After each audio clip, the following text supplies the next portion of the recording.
Bear Grylls TV का एक ऐसा मशहूर नाम जो किसी पहचान की मोहताज नहीं है। बेयर को toughest man on the earth कहा जाता है, जिन्हें आप सूखे रेगिस्तान से लेकर जंगली जानवरों से भरे जंगल और बर्फीले पहाड़ियों में बिना किसी रिसोर्सेज के छोड़ देंगे ना, तो भी वो सरवाइव कर जाएंगे। डिस्कवरी चैनल के शो मैन वर्सेस वाइल्ड में प्रधानमंत्री नरेंद्र मोदी और बॉलीवुड के खिलाड़ी अक्षय कुमार ने भी बेयर ग्रिल्स के साथ वाइल्ड लाइफ एक्सपीरियंस लिया था। लेकिन क्या आप जानते हैं कि यहाँ तक पहुंचने के लिए बेयर ने जिन मुश्किलों का सामना किया है, उनके सामने दुनिया के 99% लोग हार मान जाएंगे।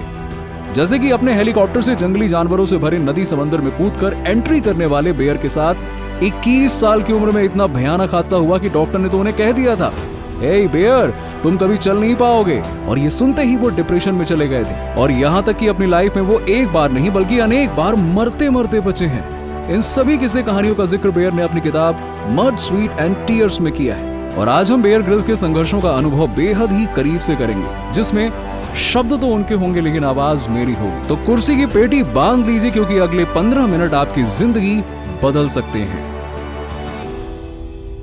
आज मैं आपको अपने जीवन की 2 कहानियां सुनाना चाहता हूं। ज्यादा नहीं, बस 2 कहानियां। पहली कहानी जब मैंने मौत को बेहद करीब से देखा। साल था 1996। मैं अपने ब्रिटिश आर्मी के स्पेशल एयर सर्विस के दोस्तों के साथ अफ्रीका छुट्टियां मनाने पहुंचा था। हमने जोम्बिया में स्काई डाइविंग करने का प्लान बनाया और अगले ही पल हम 16,000 फीट की ऊंचाई पर थे। अब वैसे तो मैंने काफी स्काई डाइविंग की हुई थी, लेकिन उस दिन पता नहीं क्यों मेरे मन में एक अलग ही बेचैनी सी हो रही थी। मगर तभी अचानक से प्लेन का दरवाजा खुलता है, मेरे सभी दोस्त लोग छलांग लगा देते हैं और थरथराते पैरों को संभालते हुए मैं भी प्लेन से कूद जाता हूं। अब मुझे हवाओं को चीरते हुए नीचे जाने में मजा आने लगा था। और मैं जैसे ही 3,000 फीट पर पहुंचता हूं तो मैंने अपना पैराशूट तो खोल दिया, मगर तभी मैंने एहसास किया कि पैराशूट खुलने के बाद भी मेरी स्पीड कम नहीं हुई। मैंने तुरंत ऊपर देखा और पता चला कि मेरा पैराशूट तो पूरी तरह से खुल ही नहीं पाया। मैंने हड़बड़ाहट में अपने पैराशूट को सीधा करने की कोशिश तो की, लेकिन वो पैराशूट सीधा होने का नाम ही नहीं ले रहा था। यहां तक कि मैं जमीन के धीरे धीरे करके और करीब पहुंचता गया। यानी मैंने अपने रिजर्व पैराशूट को खोलने का मौका भी गवा दिया था, क्योंकि अब बहुत देर हो चुकी थी। मैं कुछ और सोच पाता उसके पहले ही मैं 16,000 फीट से गिरते हुए सीधा जमीन से जा टकराया और मुझे पीठ में इतना भयानक दर्द हुआ, हो मानो किसी ने मेरी रीढ़ की हड्डी में पत्थर घुसेड़ दिया हो।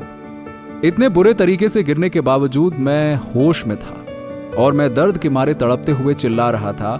मैंने जमीन से उठने की कोशिश की, लेकिन मैं अपने हाथ पांव दोनों हिला तक नहीं पा रहा था। सुनसान रेगिस्तान के बीच में दर्द से कराहते हुए ऊपर वाले से दुआ कर रहा था कि बस मेरी मौत हो जाए, क्योंकि इतना दर्द सहने से बेहतर तो मौत थी।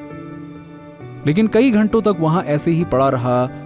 फिर मेरे दोस्त मुझे खोजते हुए वहां पहुंचे और स्ट्रेचर पर लेटाकर अफ्रीका के एक हॉस्पिटल में ले गए, जहां डॉक्टरों ने मुझे एक इंजेक्शन लगाई और मेरा दर्द थोड़ा कम हुआ। मैं समझ चुका था कि नुकसान बहुत गहरा हुआ है, लेकिन मुझे कोई बताने को तैयार नहीं था। फिर जब मैंने एक्सरे स्कैन देखा तो मुझे समझ में आया कि मेरी कमर के T8, T10 और T12 ये 3 हिस्से चकनाचूर हो चुके हैं और यही कमर के सबसे मजबूत हिस्से होते हैं। फिर मुझे एक स्ट्रेचर पर लिटाकर फ्लाइट से इंग्लैंड ले जाया गया, जहां मैंने डॉक्टर से पूछा कि मेरी रिकवरी कब तक होगी। तो डॉक्टर ने कहा कि बेयर, अब तुम शायद जिंदगी में कभी चल ही नहीं पाओगे। 21 साल की उम्र में अपने सपनों को अपनी आंखों के सामने चूर चूर होता देख मैं पूरी तरह से टूट चुका था और हॉस्पिटल में बिताया वो 1 साल मेरे लिए किसी डरावने सपने से कम नहीं था। डॉक्टर्स ने मेरी पीठ को सपोर्ट देने के लिए एक बड़ी मेटल प्लेट लगाई हुई थी और मेरी हालत इतनी खराब थी कि मैं बेड पर 1 इंच तक नहीं हिल पाता था। और मन ही मन मैंने भी मान लिया था कि शायद मैं अपनी लाइफ में कभी चल नहीं पाऊंगा। इस हादसे का सदमा इतना गहरा था कि मैं रात में 2 या 3 बार जागता, शरीर पसीने से तरबतर होता, मेरी सांस फूल जाती, क्योंकि मैं एक ही सपना देखता। मैं काफी ऊंचाई से गिर रहा हूं और कुछ भी मेरे कंट्रोल में नहीं है। उस दिन रिजर्व पैराशूट ना खोलने की गलती को याद करके मैं बार बार पछताता रहा। जिसका सीधा असर मेरी हेल्थ पर पड़ा। अगले 3 महीने तक मेरी बिल्कुल भी रिकवरी नहीं हुई, उल्टा दर्द बढ़ता ही जा रहा था। मैं डिप्रेशन में चला गया था और हमेशा चिड़चिड़ाता रहता था। कई बार तो मुझे ऐसे भी ख्याल आए कि क्या कर रहा हूं मैं खुद ही अपनी जान ले लेता हूं ना, बात ही खत्म हो जाती है। लेकिन मैं इतनी जल्दी हार मानने वालों में से नहीं था। फिर एक दिन ऐसा चमत्कार हुआ जिसने मेरी जिंदगी बदल दी। दरअसल मेरे बेड के सामने की दीवार पर माउंट एवरेस्ट की फोटो लगी हुई थी जिस पर धूल चढ़ी हुई थी। तभी मुझे मेरा और मेरे पिता का बचपन का सपना याद आया जब हम माउंट एवरेस्ट क्लाइंब करने के ख्वाब देखते थे, और उस फोटो पर धूल चढ़ी देखकर मुझे महसूस हुआ कि मेरे सपनों पर भी धूल चढ़ गई है। उस वक्त रात के करीबन 3 बजे थे, लेकिन मेरे अंदर पता नहीं कहां से हिम्मत आ गई और पीठ पर मेटल प्लेट लगे होने के बावजूद मैं किसी तरह से अपने बेड से उठा और गिरते संभलते हुए उस फोटो तक पहुंचा। फिर मैंने उसे उठाकर धूल साफ किया और खुद से कहा, चाहे कुछ भी हो जाए, मैं ना सिर्फ अपने पैरों पर चलकर दिखाऊंगा बल्कि दुनिया के सबसे ऊंचे पर्वत माउंट एवरेस्ट पर क्लाइंब भी करूंगा। उस दिन मेरे अंदर एक हिम्मत जागी, एक जज्बा जागा और मेरे ख्याल पॉजिटिव होने लगे, जिसका असर मेरी हेल्थ पर दिखने लगा। मेरी तीनों हड्डियां काफी तेजी से जुड़ने लगी और 8 महीने में मैं अपने पैरों पर चलने लायक हो गया। और साल भर में मैंने स्पेशल एयर सर्विस फिर से ज्वाइन कर ली। दूसरी कहानी है अपने महान लक्ष्य को हासिल करने के लिए हर मुमकिन कोशिश कर गुजरने की। ब्रिटिश आर्मी कई बार अपने जवानों को माउंट एवरेस्ट भेज चुकी थी, इसीलिए मैं उस उम्मीद के साथ अपने आर्मी रेजिमेंट में पहुंचा। लेकिन डॉक्टर्स ने मुझसे कहा कि बेयर, अब फिर से पीठ पर बोझ लेकर पैराशूट के साथ कूद नहीं सकते हो क्योंकि तुम्हारी कमर और टूट सकती है। इसीलिए तुम यहां नए कैडेट्स को सर्वाइवल ट्रेनिंग सिखाओगे और हम तुम्हें माउंट एवरेस्ट तो नहीं, भूल जाओ, बिल्कुल भी नहीं भेज सकते क्योंकि वहां तुम्हारी जान जा सकती है। दरअसल माउंट एवरेस्ट गए कई जवान तो कभी जिंदा ही नहीं लौटे और कुछ को तो अपने हाथों और पैरों की उंगलियां भी कटवानी पड़ी, जबकि बेयर तुम तो अभी इतने बड़े एक्सीडेंट से रिकवर हुए हो। इसीलिए आर्मी के चीफ ऑफिसर्स का मानना था कि माउंट एवरेस्ट जाना बेयर के लिए सुसाइड मिशन होगा। लेकिन जिस सपने ने बेयर को अपने पैरों पर खड़ा किया था, वो उस सपने को ऐसे पीठ नहीं दिखाना चाहते थे। इसीलिए उन्होंने रोज दर्जनों कंपनीज को स्पॉन्सरशिप के लिए प्रपोजल लिखना शुरू किया, क्योंकि माउंट एवरेस्ट जाने की ट्रेनिंग और इक्विपमेंट के लिए मुझे 25 लाख रुपयों की जरूरत थी। लेकिन 250 प्रपोजल्स भेजने के बावजूद किसी कंपनी ने मेरी मदद नहीं की, मुझे सिर्फ रिजेक्शंस मिले। मगर मैंने हार नहीं मानी और एक दिन मैं अपनी साइकिल से कहीं जा रहा था कि तभी मुझे रास्ते में डेविस लैंगसन एंड एवरेस्ट नाम की कंपनी दिखी। मैंने तुरंत अपनी साइकिल वहां पार्क की और कंपनी के सीईओ से मिलने पहुंच गया। काफी रिक्वेस्ट करने के बाद मुझे उनसे मिलने का मौका मिला और मेरे जुनून को देखकर उन्होंने मुझे $10,000 की स्पॉन्सरशिप दे दी, जिसके बाद 5-6 और कंपनीज ने भी मुझे स्पॉन्सर किया और अब मैं एवरेस्ट जाने की तैयारी में जुट गया। लेकिन मुझे याद है कि उस वक्त दुनिया का हर माउंटेन क्लाइंबर माउंट एवरेस्ट पर जाने से घबराता था, क्योंकि 1996 में ही एवरेस्ट पर जाने वाले 8 क्लाइंबर्स ने अपनी जान गंवा दी थी। लेकिन मैं अपने कदम पीछे नहीं लेना चाहता था और मार्च 1998 में, यानी कि अपने एक्सीडेंट के पूरे 18 महीने बाद में, मैं एवरेस्ट बेस कैंप पहुंचा और मेरा लक्ष्य सामने मौजूद ऊंची पहाड़ी थी।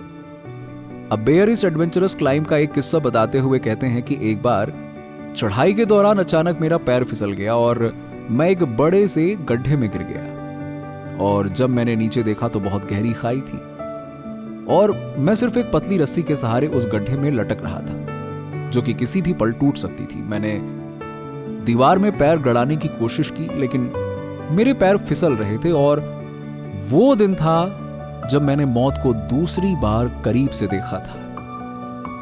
लेकिन ऊपर मौजूद मेरे दोस्तों ने मुझे आवाज दी कि हम तुम्हें ऊपर खींच रहे हैं, और मैंने भी अपनी हथौड़ी की मदद से बर्फीली दीवारों का सहारा लेकर ऊपर चढ़ने की कोशिश की और किसी तरह से जिंदा बच गया। शायद मैं लकी था। लेकिन उस मुश्किल चढ़ाई में मैंने अपने 4 दोस्तों को खो दिया। मुझे याद है कि आखिरी में जब मैं माउंट एवरेस्ट के पीक पर पहुंचा तो मुझे मुझे इतना सुकून महसूस हुआ था जो मैं शायद शब्दों में बयान ही नहीं कर सकता। और मैं सबसे छोटी उम्र में माउंट एवरेस्ट चढ़ने वाला ब्रिटिश बन गया था, क्योंकि उस वक्त मैं सिर्फ 23 साल का था। इसीलिए जब मैं वापस आया तो मुझे काफी सम्मान मिला।